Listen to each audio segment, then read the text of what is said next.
There's this thing that I noticed while I was in school. It is that being consistent in performing well, maintaining balance, can be really challenging.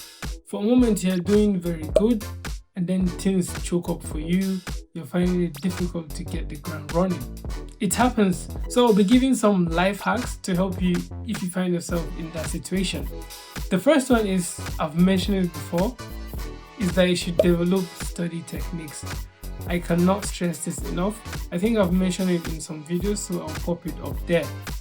Developing a study technique is going to make studying easier for you and enjoyable, I can say, because once you have a technique of studying, getting ready for tests, getting ready for exams, doing your assignments and everything, once you have a system for it, it's kind of easier for you to do other things along the side. Like if you had me on Instagram or Snapchat while I was in school, I'm sure it looked as if I was just going out, hanging around with my friends, playing basketball and so on. But that was because I had my studying techniques figured out. It was really easy for me to get work done and then have fun. Get work done and have fun. As they say, all work, no play makes Jack a dull boy. And to develop the right study technique for you, I would advise you to look at what has worked for you before and try doing it more, or actually going out to learn more techniques out there. Like I would recommend you check out Justin Song's channel. I think I'll put the link to his channel in the description. He's a learning coach. While I was trying to figure out the technique for me, I was binge watching his videos. I was like, how can I get this thing done in the appropriate manner and in a suitable way for me? And eventually I found my way, because study techniques are like a combination of different techniques that are perfectly fit for you. The technique that might work for me won't work for another person, and also the technique that is applied to acquire and study a particular material is different to the one that is applied to study a different material. You get the idea. So the next one is about taking smart notes. Recently, this has become really controversial. I don't know why, considering that a lot of lecturers during their lecture advise that you shouldn't take notes during their class, while some want you to do so, to the extent that when they are taking your assessment, they ask you to bring your notes to confirm that you've been taking notes during their class. So you have like different opinions about this by lecturers.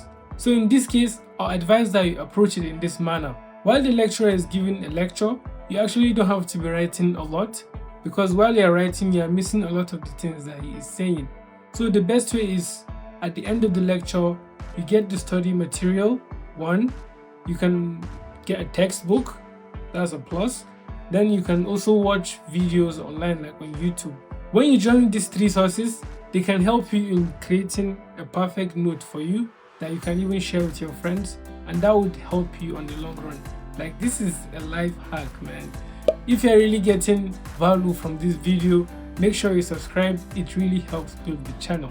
The next life hack is the use of flashcards or toggles. As you know, flashcards help you in recalling what you've written on them. On a flashcard, maybe we're talking about the reproductive system, right? Here is written reproductive system, then behind the definition and all sorts of information. The good thing with flashcards is, as you're trying to recall what was behind, it really strengthens the memory in your head. That is why a lot of people that use flashcards effectively, they find it easy to write tests. Even if the lecturer announces suddenly that there will be a test tomorrow and next week, they have already studied a lot of information in their head. They can find it easy to recall that information by writing a lot of answers and even asking for an extra sheet. If you want that to be you, you should apply this method of using flashcards. Or you can use the Notion app. This is a great application in organizing your lectures, your notes, and your whole materials. I think I'll have to do a demonstration for this one for you to understand.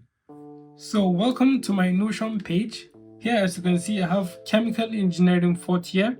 This is because I learned this technique in my 4th year, which really helped me. So let's pick an example. This is, if you didn't know, I studied in Russian. That's why all these courses are in Russian. Let me pick one. Химическая технология неограниченных веществ. That's like chemical engineering of inorganic compounds. Here you have a lot of the topics that were discussed in the course. So let's pick one and let me use it as an example. Like for example, here they're talking about classificatia ceramici. That's like the classifications of ceramics, right? And we have 4 types of it. So what you do is like you close the toggle, and you try to remember in your head, try to recall, okay, what are the classification of ceramics? And you try to list 4 of them, and then you open to see whether you're right or wrong. That's one way to do it. And then you can keep going deeper. Classificatia ceramici per chimicznym zestawu. This is like classification based on the chemical compounds, the chemical composition of it, right? So you try to remember, okay, what are the classifications under that? Try to recall. You know, this method will actually strengthen your memory because you are trying to produce it from your head. In this manner, it will be very easy for you when there is a test to actually remember and write it down. So this is a very effective method of active recall, we can say. And all you have to do is to do it repeatedly. Do it now, do it later, do it tomorrow, and before you know it, all these toggles will be in your head. You must have moved the information from your short-term memory to your long-term memory. Do check it out. This is Notion. Now this leads me to the next one, which is networking. In my opinion, one of the reasons why students really suffer is because of lack of the appropriate information and lack of connections. Let me explain. When you develop a connection with your lecturers, it really goes a long way in helping you succeed in school, in making things easier for you, to be honest. Ideally, lecturers give information in the lecture hall so that everyone would hear what they say, the information that they pass through.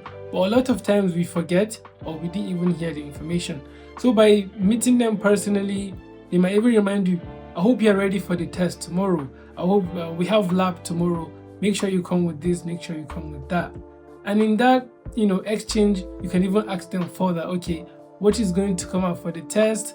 What should I study? So they might even give you more information on the test or exams. They will say, go and read this topic, check this test book, and so on. Like, this is what I mean.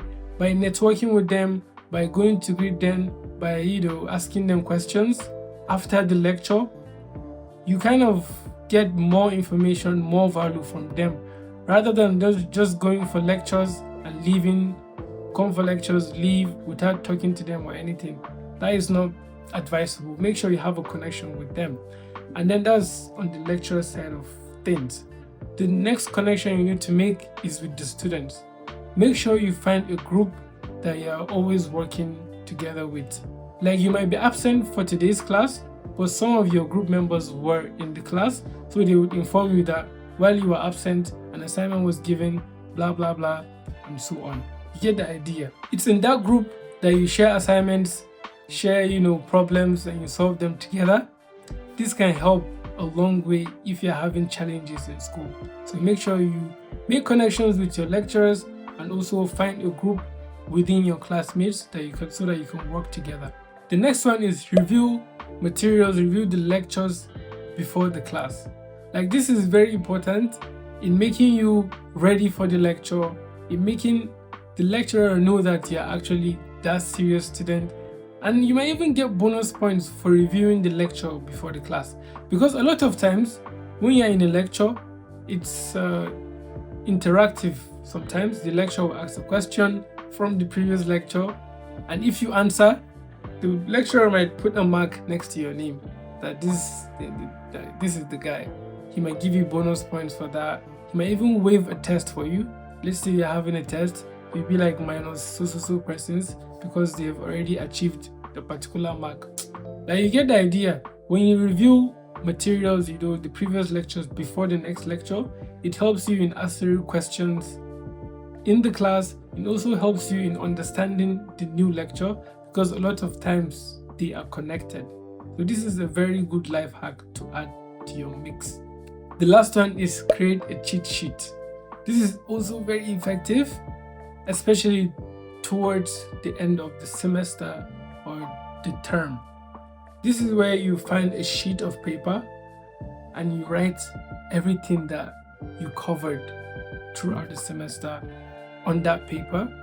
Well, not everything, sorry, but like the main points, the main formulas, the main ideas, you write them all on one sheet of paper.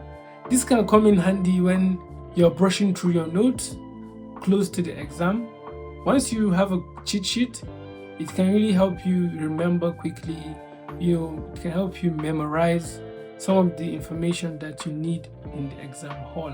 This can go a long way when you have exams, when you have tests to carry on. So let me do a quick recap. Develop study techniques to work efficiently, and I recommended that you check out Justin Song's channel. He is a learning coach. I have the link in the description. Next is take smart notes. It can come in handy to acquire material effectively. The next one is use flashcards or use the toggle feature on Notion. After that, it's good to network with your classmates, with your teachers, get to know them better. Then it's very important to review lectures, to review materials before the class. And finally, create a cheat sheet which can come in handy when you're getting ready for exams and tests. And as you study, one challenge you might run into is time management. So check this video where I talked about that. Thank you very much for watching.